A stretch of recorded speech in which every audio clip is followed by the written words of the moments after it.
کرنے کا فائدہ دنیا میں کیا ملتا ہے؟ ہم جو اچھے اعمال کرتے ہیں اللہ تعالیٰ کو خوش کرنے کے لیے سنتوں کے مطابق زندگی گزارتے ہیں، اس کا فائدہ آخرت میں تو یقینی ہے، لیکن کیا دنیا میں بھی اس کا کچھ فائدہ ملتا ہے یا نہیں ملتا ہے، اس کا بیان چل رہا تھا۔ کچھ فائدے اس سے پہلے بیان کر دیے، کچھ اور بھی فائدے ہیں جن کو اللہ تعالیٰ نے قرآن کریم میں بیان کیا ہے۔ انہی میں سے ایک فائدہ یہ بھی ہے کہ آج کے زمانے میں ہر آدمی اس لیول سے بھی پریشان ہے کہ جو محبت ہونا چاہیے آپس میں لوگوں کے درمیان یہ نہیں ہے۔ باہر کی زندگی تو چھوڑیے، گھروں کے اندر بھی جو محبت اولاد اور باپ کے درمیان یا میاں بیوی کے درمیان یا بھائی بہن کے درمیان یا رشتہ داروں کے درمیان جو محبت ہونا چاہیے، عام طور سے وہ محبت اب نہیں رہی۔ کچھ فائدے کے لیے آپ سے کچھ لوگ تو محبت کر لیں گے، لیکن جیسے وہ فائدہ ختم ہوا وہ محبت بھی کیا ہو جاتی ہے؟ ختم ہو جاتی ہے۔ ہر آدمی کو یہ شکایت ہے،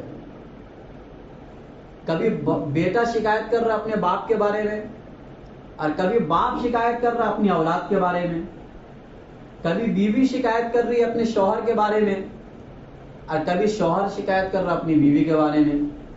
حالانکہ یہ اتنے مقدس رشتے ہیں کہ جس کی بنیاد صرف اور صرف محبت پر قائم ہے۔ اگر ان رشتوں میں محبت نہ ہو تو رشتوں کا کوئی فائدہ نہیں۔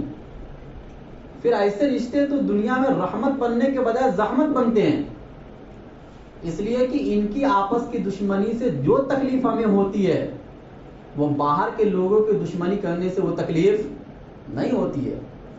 آدمی جس کے لیے بہت زیادہ کرتا ہے، کل کو اگر وہ ہمارا دشمن بن جائے تو اس کی وجہ سے جو ہمیں ٹینشن ہوگا وہ کسی اور کے دشمنی کرنے سے جس کے لیے ہم نے اتنا نہیں کیا ہے اتنا ٹینشن نہیں ہوتا ہے۔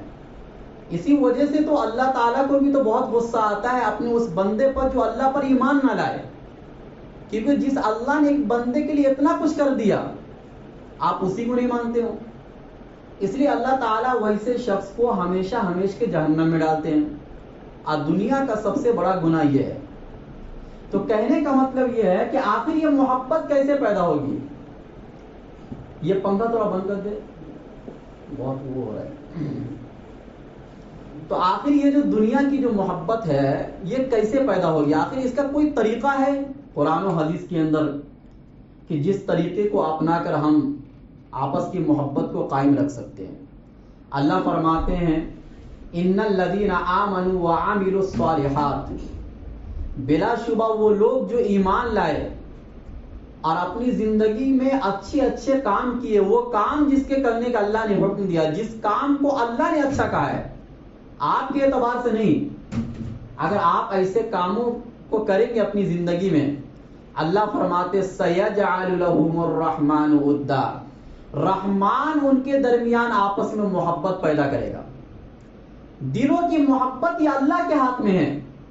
وَاعْلَمُوا أَنَّ اللَّهَ يَحُولُ بَيْنَ الْمَرْءِ وَقَلْبِهِ، جان لو کہ انسان اللہ یعنی انسان کا جو دل ہے وہ اللہ کی دو انگلیوں کے درمیان ہے۔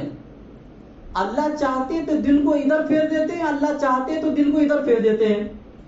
آپ کسی کی محبت کو یعنی جو حقیقی محبت ہوتی ہے پیسوں کے ذریعے سے نہیں کھینچ سکتے، آپ کسی کی محبت کو حسن و جمال کے ذریعے سے بھی نہیں خرید سکتے، یہ تو وقتی محبت ہوتی ہے۔ جو حقیقی محبت ہوتی ہے جس کا اللہ نے اس آیت کے اندر دعویٰ کیا ہے وہ یہ ہے کہ جب تک آپ کی زندگی ایمان اور عمل صالح پر نہیں آئے گی اس وقت تک آپس میں اور خود اللہ تعالیٰ سے آپ کی محبت حقیقی نہیں ہو سکتی ہے۔ فائدے کے لیے ہو سکتی ہے، وقتی ہو سکتی ہے، دنیاوی ہو سکتی ہے، لیکن جو اصل محبت کا معیار ہے وہ نہیں ہو سکتا ہے۔ آج کل تو محبت کو بھی لوگوں نے بدنام کر دیا، ورنہ محبت تو بہت اچھی چیز تھی، لیکن ہم نے محبت کا استعمال اب صرف غلط کاموں کے لیے کر دیا۔ اب اگر کوئی کسی سے بولتا ہے کہ مجھے آپ سے محبت ہے تو سامنے والا غلطی سمجھتا ہے کہ بھائی اس کو ناجائز محبت ہے، حالانکہ یہ بہت اچھی چیز تھی۔ عشق کا ہونا، محبت کا ہونا، میاں بیوی کے درمیان عشق پہلے بولا جاتا تھا، اب تو یہ عشق چلا گیا ناجائز محبت میں، اب میاں بیوی کے درمیان نفرتیں آ گئی۔ تو اس کے لیے الفاظ بھی بہت بدنام ہوئے ہمارے کرتوتوں کی وجہ سے۔ تو اللہ تعالیٰ نے اس آیت میں یہ دعویٰ کیا کہ اگر آپ جب تک ایمان اور عمل صالح والی زندگی نہیں گزارو گے، کوئی بھی دنیا میں آپ کا نہیں ہے۔ ہر آدمی آپ کو دھوکہ دے کر چلا جائے گا، ہر آدمی آپ کو دھوکہ دے کر چلا جائے گا، کوئی آپ کا نہیں ہے۔ لیکن جب آپ محبت کریں گے اللہ تعالیٰ سے، تو حدیث میں آتا ہے کہ اللہ تعالیٰ پھر ایسے شخص کے لیے حضرت جبرائیل امین سے فرماتے ہیں کہ میں فلاں بندے سے محبت کرتا ہوں، لہذا تم بھی اس سے محبت کرو۔ حضرت جبرائیل امین ان سے محبت کرنے لگتے ہیں۔ پھر حضرت جبرائیل امین پورے آسمان والوں میں اعلان کر دیتے ہیں کہ اللہ تعالیٰ فلاں بندے سے محبت کرتے، اے آسمان والوں تم بھی ان سے محبت کرو۔ لہذا آسمان کے جتنے فرشتے ہوتے سب اس بندے سے محبت کرنے لگتے ہیں۔ پھر یہ محبت زمین والوں میں ڈال دی جاتی ہے، زمین میں جتنے لوگ بسنے والے ہوتے دور دراز کے، وہ سب اس انسان سے محبت کرنے لگتے ہیں۔ اور یہ ایسی بات نہیں ہے جو کوئی ڈھکی چھپی ہو۔ آپ بزرگان دین سے محبت کرتے کہ نہیں کرتے؟ صحابہ سے محبت کرتے کہ نہیں کرتے؟ فقہاء کرام، محدثین اعظام، یا وقت کا جو بڑا عالم ہوتا ہے، بڑا محدث ہوتا ہے، آپ اس سے محبت کرتے کہ نہیں کرتے؟ اپنے گھر والوں سے زیادہ محبت ان کو دیتے، آخر کیوں دیتے ہیں؟ اس کی وجہ کیا ہے؟ انہوں نے محبت قائم کرنے کے لیے آپ کو کچھ پیسے دیے تھے، یا آپ کی کوئی رشتہ داری ان سے قائم ہے؟ نہیں قائم، کوئی رشتہ داری نہیں، کوئی پیسہ نہیں، لیکن اس کے باوجود ہم دل و جان سے ایسے شخص سے پیار کرتے ہیں صرف اس بنیاد پر کہ اللہ نے محبت ڈال دی ہے لوگوں کے دلوں میں کہ ہم اور آپ ان سے محبت کرتے ہیں۔ اور ایسا شخص جس کی زندگی گناہوں میں گزرتی ہے، اس کو کون یاد کرتا ہے؟ کوئی بعد میں یاد بھی کرتا ہے تو محبت کے انداز میں نہیں، برائی کے انداز میں یاد کرتا ہے۔ تو خلاصہ کلام یہ ہے کہ اگر آپ چاہتے ہیں کہ آپس میں گھروں میں محبت قائم ہو، گھریلو جھگڑے ختم ہو، تو اس کے لیے سب سے بہترین اصول جو اللہ نے بتلایا کہ آپ اپنی زندگی کو اللہ کے بتائے ہوئے راستے پر ڈال دو، لہذا خود بخود محبت ہونے لگ جائے گی، اور حقیقی وفاداری والی محبت ہوگی، بے وفائی والی محبت نہیں ہوگی۔ دوسرے جو اللہ تعالی نے فرمایا کہ آج دنیا میں ہر انسان عزت چاہتا ہے، تھوڑی بہت یہ جیسی بھی ہو، ہر انسان چاہتا ہے کہ عزت ملے، لیکن کچھ لوگوں کو عزت ملتی ہے یا تو اس کے مال اور دولت کی وجہ سے، کچھ لوگوں کو عزت ملتی ہے اس کے طاقت و قوت کی بنیاد پر، کچھ لوگوں کو عزت ملتی ہے اس کے حسن و جمال کی بنیاد پر، اور کچھ لوگوں کو عزت ملتی ہے اس کے بڑے پن ہونے کی بنیاد پر۔ یہ سب وجوہات ہے دنیا کے اندر جس کی بنیاد پر لوگوں کو عزت ملتی ہے، لیکن یہ وہ عزت ہے جو چند روز کے لیے ہوتی ہے، ہمیشہ ہمیشہ کے لیے نہیں ہوتی ہے۔ جب تک آپ کے پاس مال ہے آپ کو عزت دیں گے، جب تک آپ کے پاس حسن ہے آپ کو لوگ عزت دیں گے، آپ کے حسن سے فائدہ اٹھانے کے لیے۔ جب تک آپ کے پاس طاقت و قوت ہے لوگ آپ کی طاقت کو استعمال کرنے کے لیے آپ کو عزت دیں گے، لیکن یہ عزت دکھلاوے والی ہوتی ہے، دل سے عزت نہیں ہوتی ہے۔ اللہ قرآن کریم میں فرماتے ہیں وَلِلَّهِ الْعِزَّةُ وَلِرَسُولِهِ وَلِلْمُؤْمِنِينَ وَلَكِنَّ الْمُنَافِقِينَ لَا يَعْلَمُونَ، کہ اصل اور حقیقی عزت تو اللہ کے لیے، اس کے رسول کے لیے اور مومنین کے لیے ہے، لیکن منافقین لوگ اس کو جانتے نہیں ہیں۔ جو عام طور سے لوگوں کو عزت دیتے مال کی بنیاد پر، حسن کی بنیاد پر، طاقت کی بنیاد پر، یہ منافقین ہیں کہ اندر سے کچھ اور باہر سے کچھ اور، اسی کو تو منافقین کہتے ہیں۔ اللہ فرما رہے کہ یہ منافقین نہیں جانتے کہ عزت کس کو کہتے ہیں۔ اصل عزت جو ملے گی اللہ کو ماننے پر، رسول کو ماننے پر اور ایمان کے ساتھ زندگی گزارنے پر جو عزت ملے گی وہ اصل عزت ہے۔ لہذا دنیا میں عزت کمانا ہے تو ان راستوں سے عزت کماؤ، غلط راستوں سے عزت مت کماؤ، لہذا پھر ہر انسان آپ کی عزت کرے گا۔ پھر آپ کی عزت، آپ کے پاس مال ہو یا نہ ہو پھر بھی آپ کی عزت ہوگی، آپ کے پاس حسن و جمال ہو یا نہ ہو پھر بھی آپ کی عزت ہوگی، آپ کے پاس طاقت و قوت ہو یا نہ ہو پھر بھی آپ کی عزت ہوگی۔ آپ کسی حافظ قرآن یا عالم دین کو عزت دیتے ہیں، کیوں دیتے ہیں؟ حالانکہ اس کے پاس حسن و جمال نہیں، اس کے پاس مال نہیں، اس کے پاس طاقت و قوت نہیں، اس کے باوجود آپ عزت دیتے ہیں، جو بھی ہو ٹوٹی پھوٹی عزت جو بھی ہو دیتے ہیں۔ کیوں دیتے ہیں؟ اس لیے کہ ان کا رشتہ اللہ اس کے رسول سے جڑ گیا، اور یہ ایسی عزت ہے جو ہمیشہ ہمیشہ رہے گی۔ کسی فائدے سے جڑی ہوئی عزت نہیں ہے کہ فائدہ ملے گا تو ہم اس کی عزت کریں گے، فائدہ نہیں ملے گا تو ہم اس کی عزت نہیں کریں گے، ایسا نہیں ہے۔ اللہ نے فرمایا یہ جو اصل حقیقی عزت ہے، آج دنیا میں ہر انسان عزت تلاش کر رہا لیکن اس طریقے سے کر رہا جس طریقے میں حقیقت میں عزت نہیں ہے۔ اب جس طریقے میں جس راستے میں اللہ نے عزت کو رکھا ہے آپ اس راستے سے عزت تلاش نہیں کر رہے ہیں تو آخر عزت ملے گی کیسے؟ آج دنیا میں سب سے ذلیل لوگ مسلمان ہیں، ایمان والے ہیں۔ کیوں؟ اس لیے کہ آپ منافقوں والی حرکت اپنا لیے ہیں۔ آپ یا تو عزت ایسے شخص کی کرتے جس کی کرنی نہیں چاہیے، اور جس کی کرنی چاہیے اس کی عزت کرتے نہیں ہیں، اور عزت حاصل بھی ایسے طریقے سے کرتے ہیں جو قرآن اور حدیث کے بالکل اپوزٹ طریقہ ہوتا ہے، بلکہ بعض مرتبہ تو ایسے طریقے ہوتے ہیں جس کی بنیاد پر آپ ایمان سے نکل جاتے ہیں، لیکن اس کے باوجود نہیں عزت مل رہی ہے دنیا کی، تھوڑا مال مل جاتا ہے، تھوڑے پیسے مل جاتے ہیں، تھوڑی طاقت مل جاتی ہے، تھوڑا سپورٹ مل جاتا ہے، چاہے قرآن و حدیث کی بے حرمتی ہو، اس سے اپنے کو کیا لینا دینا ہے؟ عزت ملنی چاہیے، وقتی فائدہ ملنا چاہیے۔ اسی وجہ سے آج اللہ نے آپ کو ذلت کے غار میں ڈھکیل دیا، کیونکہ اللہ اپنا وعدہ تو اسی وقت پورا کرے گا جب آپ اللہ کے وعدے کو پورا کریں گے۔ اللہ اپنے وعدے کی خلاف ورزی کرنے والا نہیں ہے۔ اللہ کو سب سے زیادہ وفادار آپ پائیں گے اگر آپ ان شرطوں پر عمل کریں گے جو شرط اللہ نے رکھے ہیں قرآن اور حدیث کے اندر، لیکن نہیں، ہمیں اس شرطوں پر عمل نہیں کرنا ہے۔ تو اگر آپ کو صحیح معنوں میں عزت چاہیے تو وہ ان طریقوں میں ملنے والی نہیں ہے۔ چاپلوسی والا طریقہ ہوتا ہے، چمچا گیری والا طریقہ ہوتا ہے جو چند دنوں تک چلتا ہے، بعد میں یہ سب طریقے فنا ہو جاتے ہیں۔ اسی طریقے سے تیسری آیت، آج ہر آدمی پریشان ہے اس بات کو لے کر کہ دل میں سکون نہیں ہے۔ گھر میں وہ گھر جس کو اللہ نے خود قرآن کریم میں سکون کا ذریعہ بنایا، تین چیزوں کو اللہ نے کہا جس میں سکون ہے۔ ایک بیوی سے سکون ملتا ہے کہ خود قرآن کریم کے اندر ہے الگ الگ جگہوں پر۔ نمبر 2 جو سکون ملتا ہے رات میں سونے سے، اللہ نے رات کو سکون کا ذریعہ بنایا، یہ بھی قرآن کریم کے اندر ہے۔ اور نمبر 3 جو آدمی کو سکون ملتا ہے اپنے گھر میں آ کر۔ آج انہی 3 چیزوں سے ہم پریشان ہیں۔ بیوی سے سکون نہیں ہے، رات کو نیند نہیں آتی ہے، گھر میں آتے ہی ہزاروں شکایتیں شروع۔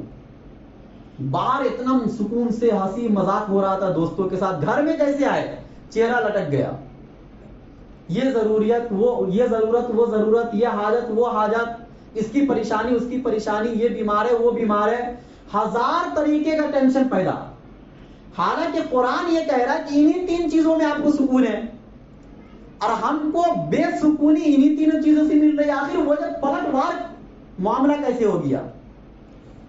فرماتے ہیں اللہ تعالی الذین آمنوا وتطمئن قلوبهم بذکر اللہ، کہ وہ لوگ جو ایمان لائے ان کے دل مطمئن ہوتے ہیں اللہ کے ذکر سے۔ اور آگے اللہ نے تنبیہن فرما دیا کہ الا بذکر اللہ تطمئن القلوب، کان کھول کر سن لو کہ اللہ کے ذکر سے ہی دلوں کو اطمینان ملتا ہے۔ حقیقت بات ہے، جو آپ دلوں کا اطمینان کہتے کس کو؟ ہم اور آپ نے غلط سمجھ لیا ہے کہ بھائی دلوں کا اطمینان یہی چیز ہے کہ تھوڑا پیسہ مل جائے، بس اسی کو ہم اطمینان سمجھتے ہیں، صحت مل جائے اسی کو ہم اطمینان سمجھتے ہیں۔ حالانکہ بہت سے پیسے والے بھی پریشان ہیں، اب بہت سے صحت مند بھی پریشان ہیں۔ دل کا اگر یہی چیز دلوں کے اطمینان کا ذریعہ ہوتا تو ترقی یافتہ ممالک کے اندر خودکشی کا ریشو زیادہ نہیں بڑھتا۔ آدمی خودکشی کر رہا ہے، آخر کیوں کر رہا ہے؟ حالانکہ ان کے پاس گھر بھی ہے، بنگلے بھی ہے، مال بھی ہے، دولت بھی ہے، بڑی بڑی گاڑیاں ہیں ان کے پاس، مہنگی مہنگی چیزیں ہیں، اس کے باوجود زندگی میں ان کو سکون نہیں ہے۔ وہ مرنے کو زیادہ پسند کرتے ہیں، زندگی کو زیادہ پسند نہیں کرتے ہیں. حالانکہ اس کو اگر یہ معلوم ہو جائے کہ مرنے کے بعد کتنی تکلیف ہے تو شاید وہ موت کو پسند نہ کرے، لیکن چونکہ ان کا تو یہ عقیدہ ہی نہیں ہے تو ایسے لوگ بہت پریشان ہوتے ہیں. تو آخر کیا وجہ ہے کہ ہمارے دل کو اطمینان نہیں ہے، گھر میں آنے کے بعد بھی سکون نہیں ہے، بیوی بال بچوں سے سکون نہیں ہے، پریشانی ہے. اللہ نے فرمایا کہ دلوں کا اطمینان صرف میرے یاد سے قائم ہے. بس مجھے یاد کرو گے تو میں دل میں سکون دوں گا، اطمینان دوں گا. مجھے یاد نہیں کرو گے تو یہ دل کا سکون میں چھین لوں گا. چنانچہ بہت سے غریب لوگ بس ان کی زندگی کی ضرورت بس پوری ہو جائے، تھوڑا سا گھر مل جائے، تھوڑا کھانے کو مل جائے، کیا سکون کی ان کی زندگی ہوتی ہے، اچھی نیند آتی ہے اور آرام سے نو ٹینشن زندگی گزار کے دنیا سے چلے جاتے ہیں. اور جن کے پاس سب کچھ ہے ہوتے ہوئے بھی سکون کی زندگی نہیں ہوتی ہے، موت کو پکارتے ہیں. دنیا میں اللہ سے ہم بہت سے ایسے لوگ ہیں جو موت مانگ رہے ہیں لیکن ان کو موت نہیں آ رہی. آخر کیا وجہ ہے بھائی؟ موت آدمی کیوں مانگ رہا ہے؟ اس کو معلوم ہے کہ مرنے کے بعد بہت اچھی زندگی ہماری ہونے والی ہے. اگر جس کو یہ یقین ہو وہ تو موت مانگے، لیکن جس کو اپنی اس والی زندگی کا بھی بھروسہ نہیں ہے کہ کیا ہوگا نہیں ہوگا، قبر میں حشر میں جنت اور جہنم کا فیصلہ ہوگا، تو اس زندگی کو تو اچھا بنانے کی ضرورت ہے. لیکن اچھا وہی انسان بنائے گا جس کی زندگی میں سکون ہوگا، جس کو ہر طرف سے ٹینشن ہوگا. اس کو عبادت میں مزہ آئے گا، اس کو قرآن پڑھنے میں تلاوت میں مزہ آئے گا. کبھی مزہ نہیں آئے گا. ہاں، مزہ آنے کے یہی راستے کہ آپ کو ان راستوں پر آنا پڑے گا. پھر زندگی کا سکون دیکھو کیسے ملتا ہے. پھر آپ کو کم پیسہ ہو یا زیادہ پیسہ ہو سکون ملے گا. آپ اچھے کپڑے پہنو یا خراب کپڑے پہنو سکون آپ کو ملے گا. آپ اچھے گھر میں رہو یا خراب گھر میں رہو اس سے کوئی فرق نہیں پڑتا ہے. دل کا معاملہ اللہ نے ان چیزوں کے ساتھ رکھا ہی نہیں ہے. دل کا معاملہ صرف اپنی یاد کے ساتھ رکھا ہے. فَاذْكُرُونِي أَذْكُرْكُمْ، تم مجھے یاد کرو گے میں تمہیں یاد کروں گا. محبت دو طرفہ ہونا چاہیے. ایک طرفہ محبت دنیا میں کوئی پسند نہیں کرتا ہے، اللہ کیسے پسند کر لیں گے؟ تو بہرحال جن چیزوں میں اللہ نے دلوں کا سکون رکھا ہے وہ اللہ کا ذکر ہے، وہ اللہ کی یاد ہے. ایسے پہلے میں نے بتایا تھا استغفار والی زندگی، اپنے گناہوں سے معافی والی زندگی کے اندر اللہ نے دلوں کا اطمینان اور سکون رکھا ہے. اللہ ہم سب کو اپنی یاد والی زندگی نصیب فرمائے تاکہ دلوں کو سکون ملے. چوتھے نمبر پر جو آیت ہے، ہر آدمی یہ شکایت کرتا ہے کہ بھائی جو نعمتیں ملتی ہیں چند دنوں کے بعد وہ نعمتیں ختم ہو جاتی ہے. ایسا لگ رہا ہوتا ہے مطلب ہر چیز میں ڈر لگا ہے کہ یہ چیز کل کو نہ ختم ہو جائے، پرسوں کو نہ ختم ہو جائے، کسی کی نظر نہ لگ جائے. آخر ایسا کیوں؟ اللہ تعالیٰ قرآن کریم میں فرماتے ہیں وَإِذْ تَعَذَّنَ رَبُّكُمْ لَئِن شَكَرْتُمْ لَأَزِيدَنَّكُمْ. یاد کرو اس وقت کو جب تمہارے رب نے اس بات کا اعلان کر دیا کہ اگر تم نعمتوں کا شکر ادا کرو گے لَأَزِيدَنَّكُمْ، تو میں اس نعمت میں اور اضافہ کروں گا. وَلَئِن كَفَرْتُمْ إِنَّ عَذَابِي لَشَدِيدٌ، اور اگر تم اللہ کی دی ہوئی نعمتوں کی ناشکری کرو گے تو اس بات کو یاد رکھو کہ میرے رب کا عذاب بہت سخت ہے. اللہ کو ناشکری پسند نہیں ہے. شکر کس پر کریں ہم؟ آج کل وہی مسئلہ ہے نا، آج کل ہمیں دنیا ملتی ہے تبھی ہمیں لگتا کہ یہ اللہ کی نعمت ہے. یعنی ہم اللہ کی نعمت صرف مال اور صحت کو سمجھ کے رکھے ہیں، گھر اور گاڑیوں کو سمجھ کے رکھا ہے ہم نے کہ مال مل جائے تو بس یہی اللہ کی نعمت ہے، گھر مل جائے، گاڑی مل جائے، بنگلے مل جائے، یہ اللہ کی نعمت ہے. حالانکہ اللہ نے ہمیں پیدا کر دیا اتنی بڑی بڑی نعمتوں سے، ہمارے جسم میں ہاتھ دیے، پیر دیے، آنکھ دیے، ناک دیے، کان دیے. ان نعمتوں کا مقابلہ دنیا کی کوئی چیز نہیں کر سکتی ہے، لیکن ہم اس کو نعمت نہیں سمجھتے. ہاں، نعمت سمجھتے اس وقت جب ہماری طبیعت خراب ہو جاتی ہے تو ہمیں لگتا ہے ہاں آنکھ بھی نعمت ہے، کان بھی نعمت ہے، پیر بھی اور ہاتھ بھی نعمت ہے. اب پھر جب طبیعت صحیح ہو گئی تو پھر ہمیں ایسا لگتا ہے یار کوئی نعمت ہی نہیں، میرے پاس مال ہی نہیں ہے، گھر ہی نہیں ہے صحیح سے رہنے کا. لوگ دیکھو کتنے اچھے اچھے بنگلے میں رہ رہے ہیں, کتنا ترقی کر رہے ہیں, اللہ نے ہمیں تو کچھ دیا ہی نہیں, نعوذ باللہ. یہ حرکتیں ہیں لوگوں کی زبان پر. آپ اپنی ذات میں صرف غور کرو, رات کی تنہائی میں بیٹھ کر اللہ نے آپ کو کیا کیا نہیں دیا ہے. آپ ایک آنکھ بنا کر دکھا دو, آپ ایک کان کے پردے بنا کر دکھلا دو. آپ صرف سانس لینے کے لیے ہاسپٹل میں جائیں گے, کسی کی سانس کی بیماری ہو جاتی ہے نا بہت سے لوگ کو, تو آپ دیکھو ایک دن کا کتنا پیسہ چلا جاتا ہے آکسیجن کا. لیکن آپ ہر منٹ بلکہ ہر سیکنڈ سانس لے رہے ہیں, اور اللہ نے وہ راستہ آپ کے لیے ہموار بنایا, آسان بنایا. اب کوئی پیسہ اللہ نہیں لیتے آپ سے. ایک پانی کا بوتل آپ باہر خریدتے ہیں, 10 روپیہ 20 روپیہ چلا جاتا ہے. آپ کو اللہ گھر میں بیٹھے بیٹھے فری اتنا پانی دے رہے جس سے آپ نہا رہے ہو, لیکن کوئی نعمتوں کا شکر نہیں ہوتا ہے. آپ باہر کھانا خریدتے ہو ہوٹلوں کے اندر, 100-200 روپیہ 500 روپیہ چلا جاتا ہے, لیکن اس سے کم پیسوں میں بھی اللہ آپ کو گھر پر کھلا رہا ہے, لیکن کوئی نعمتوں کا شکر نہیں. کیونکہ ہم نے نعمت سمجھ کے رکھا ہے مال کو, ہم نے نعمت سمجھ کے رکھا ہے گھروں کو, بنگلوں کو. دیکھو نعمتوں کا شکر ایک ایسی چیز ہے کہ اللہ تعالیٰ نے حضرت نوح علیہ السلام کے بارے میں فرمایا انہ کان عبدا شکورا. 950 سال انہوں نے تبلیغ کی تھی نا, لوگوں کو سمجھایا تھا, پھر بھی 80 لوگ ایمان لائے تھے.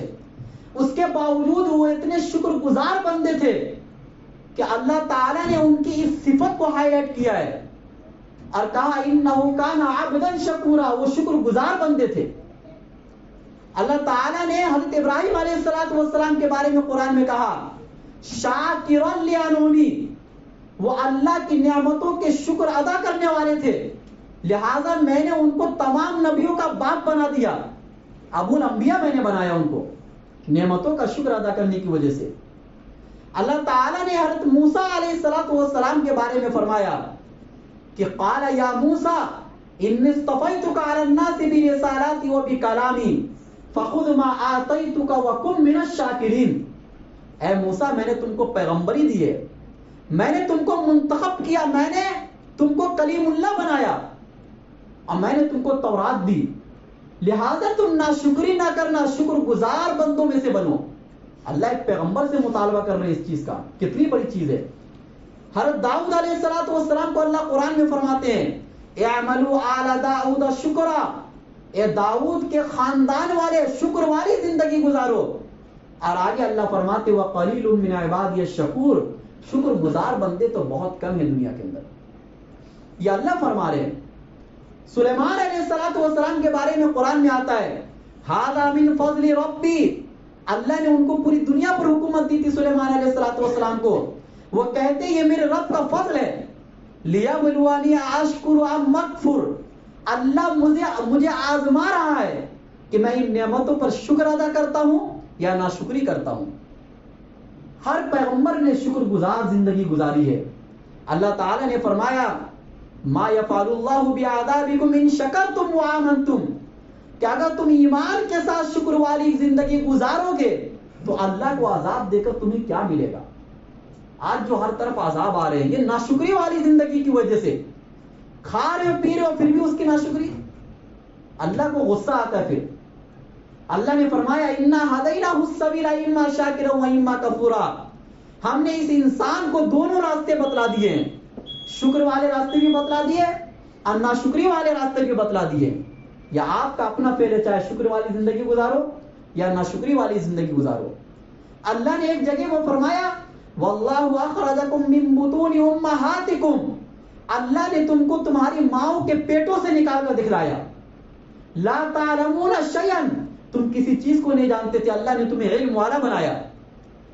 واللہ پھر اس کے بعد آگے اللہ نے فرمایا کہ میں نے تمہارے لیے کان بنائے, آنکھ بنائے اور دل بنائے. صرف اس لیے نہیں بنایا کہ صرف دیکھو, صرف سنو, صرف سوچو سمجھو, بلکہ لعلکم تشکرون, اتنی بڑی بڑی نعمتیں میں نے اس لیے دی ہے تاکہ تم میرا شکر ادا کرو. لیکن کون ہے جو شکر ادا کرتا ہے؟ اللہ فرماتے اگر میں اس آنکھ سے دیکھنے کی صلاحیت کو چھین لوں تو دنیا میں کوئی طاقت ہے جو اس روشنی کو لوٹا دے؟ اگر اللہ آپ کے کانوں سے سننے کی طاقت کو چھین لے, دنیا میں کوئی طاقت ہے جو اس طاقت کو دے دے؟ آپ آخر کہاں جا رہے ہیں؟ اتنی بڑی بڑی نعمتیں دے دی اللہ تعالیٰ نے. اللہ فرماتے الم نجعل لہ عینین، کیا ہم نے تمہیں دو آنکھیں نہیں دی؟ ولسانا وشفتین، ہم نے زبان اور دو ہونٹ نہیں دیے؟ آخر اللہ ان چیزوں کا ذکر کیوں کر رہے ہیں؟ کوئی آدمی بولے گا بھائی اتنی چھوٹی موٹی چیزوں کا بھی ذکر قرآن میں نعوذ باللہ ہو رہا ہے. یہ چھوٹی موٹی چیز ہے ہی نہیں. آپ اپنے ہونٹ کاٹ دو اور اس کے بعد بات کر کے دکھلا دو. آپ کھانا کھا کے دکھلا دو ہونٹ کاٹنے کے بعد. آپ زبان کو کاٹ لو، اب پانی حلق کے نیچے اتار کے دکھلا دو.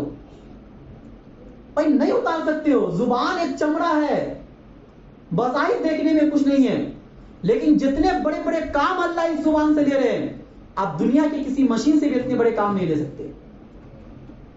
اسی طریقے سے آپ کھانا کھاتے، اللہ نے حلق میں ایک سسٹم بنا دیا، آپ کا کھانا اوپر نہیں آتا ہے. ایک آدمی، ایک ڈاکٹر تھا جو بیٹھ کر سوتا تھا، لیٹ کر نہیں سوتا تھا. تو اس سے سوال ہوا کہ آخر آپ لیٹ کر کیوں نہیں سوتے ہیں؟ تو اس نے یہ کہا کہ میں ڈاکٹر، اس بات کو میں زیادہ جانتا ہوں. ہمارے حلق میں جو بھی سسٹم ہے اللہ نے بنایا ہے کہ جب ہم کھانا کھاتے ہیں تو وہ نیچے چلا جاتا ہے، اس کھانے کو اوپر آنے سے وہ سسٹم روک دیتا ہے. ورنہ آدمی جب لیٹے گا تو کھانا تو اوپر ہی آئے گا نا، لیکن نہیں آتا ہے. اس ڈاکٹر نے کہا کہ میرا وہ چیز فیل ہو گیا ہے، اب میں لیٹ کر نہیں سو سکتا. اس دن سے ایک بات یہ سمجھ میں آ گئی کہ سونا اللہ کی نعمت تو ہے ہی ہے، لیٹ کر سونا یہ دوسری نعمت ہے. ورنہ بہت سے لوگوں کو لیٹ کر سونا بھی نصیب نہیں ہے. تو اللہ کی نعمتوں کا شکر ادا کرو. اس میں فائدہ آپ کا ہے، ہمارا فائدہ ہے، آپ کا فائدہ، اللہ کا فائدہ نہیں ہے.